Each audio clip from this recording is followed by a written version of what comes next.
Lord of the Mysteries. Chapter 11-13. Powerful Guardian. The towering building stood quietly in the frozen dusk. There wasn't any sound in the area, as though it was just an oil painting. After passing through such an environment, Derek Berg became even more high-strung than when he had explored the depths of the darkness. The hair on his back stood on end. After entering a place shrouded in dusk, the entire exploration team, including Chief Colin Iliad and Shepherd Elder Lovia, couldn't help but show signs of exhaustion and looking worn out. It was as if they had reached the end of their lives. And as they proceeded forward, rotting giants ran out of different buildings in increasing numbers and increasing strength. With one side weakened and the other side strengthened, it became difficult for them to advance. After several intense battles, the City of Silver's expedition team finally broke through the lockdown and barricades of the monsters and came to an extremely quiet area. There wasn't any sound at all, and that only served to leave their scalps tingling. With regards to this, Demon Hunter Colin Iliad had no choice but to break the silence and remind everyone. This means that we have truly entered the Giant King's court and are about to approach the core region. The danger level will only increase and not decrease. Upon hearing this, a few members of the expedition team began to waver due to the influence of the twilight. From their point of view, although they didn't dare to stay in one place in the earlier stages most of the time, afraid that they would be surrounded by the rotting giants, they had ultimately eliminated all the monsters in a tiny area. They felt that they could rest for a while and obtain many Beyonder characteristics, mystical ingredients, and potion formulas. This expedition could be said to have been very fruitful, leaving them no reason to continue delving deeper. What they should do was seek out a suitable building and set up an advance camp to make preparations for a second expedition. Faced with such a suggestion, Colin Iliad didn't say much. He only emphasized that the objective of this exploration was to figure out the general situation of the Giant King's court as much as possible, so as to accumulate sufficient information for the subsequent operations. Then, he let one of the members named Aniona to placate those who had wavering wills. As the Shepherd Elder Lovia also supported the chief, a small number of the members of the expedition team quickly adjusted their mindset and quietly followed the chief forward. After a while, they saw a huge stone staircase. It was entirely grayish-white, but it was dyed with an orange-yellow glow. It was gorgeous and silent. Every step of the staircase was relatively high. If it were any ordinary human, they would definitely find it very difficult to walk. Fortunately, the shortest member of the expedition team, Elder Lovia, was nearly 1.9 meters tall, and she could muster strong winds. On the huge staircase, it was so majestic that one had to look up to see the city walls at the top. There were many signs of burn marks and damage on the walls, and some places were impaled with arrows that were as thick as ordinary trees. The several-meter-long arrows had even caused some rocks to crumble. In the middle of the city wall was a door that was tens of meters tall. Its color was closer to grayish-blue, and there were golden nails embedded in it. There were 2 guards standing outside that exuded an extremely oppressive stance simply by looking at them. They were 5 to 6 meters tall, wearing exquisite, sturdy silver full-body armor. One of them held a great sword, while the other held a great axe towards the ground.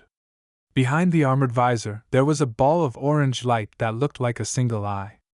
Silver Knight. Demon Hunter Colin raised his right hand and swung his sword horizontally to stop the members of the expedition team behind him. He had long removed the 2 swords on his back and applied different concoctions on them. Silver Knight. Derek Berg's eyelids twitched as he felt his heart palpitate. He had recently come into contact with information that only the upper echelons of the City of Silver knew about. He knew that the Giant Pathway Sequence 3 was called Silver Knight. He also knew that the City of Silver lacked the correct potion formula, but it had the corresponding Beyonder characteristic. What horrified Derek was that the guards of the Giant King's Court Core were actually 2 Sequence 3 demigods. This was a level higher than the City of Silver's strongest combat force. This was only the area of the royal court's entrance. So it was questionable what they would encounter if they ventured deeper. After the initial shock, Derek couldn't help but feel a sense of anticipation. Perhaps he could find the potion formulas after the Giant Pathways Sequence 4 in the Giant King's Court. That way, the chief could become a Silver Knight and greatly increase the strength of the City of Silver. When the time came, they could explore the Giant King's Court at a deeper level, find more potion formulas, hunt more monsters, and obtain even higher level Beyonder characteristics and magical materials. Subconsciously, Derek looked around and discovered that the reactions of the other members of the expedition team, such as Joshua, Hyam, and Aunt Iona, were basically identical to his. They were both nervous and fearful, but also somewhat hopeful. At this moment, Shepherd Elder Lovia took 2 steps forward and stood beside Colin Iliad. She looked up at the gray-blue door and the 2 Silver Knights who were in an unknown state and said, "If there was only one, then we would have a chance of finishing it off." What she really meant was that, now that there were 2 Silver Knights, even if they were willing to suffer heavy casualties, they were unable to clear the enemies. After all, even if the chief could control his mythical creature form and normally battle a Sequence 3, the environment here didn't permit him to make similar attempts. The decadence that the twilight had brought might make something that could previously be resisted into something impossible to withstand. Colin Iliad nodded and glanced at both Lovia and Derek Berg before observing the area ahead. "From the looks of it, as long as we don't get close to that door, the 2 guards won't attack us.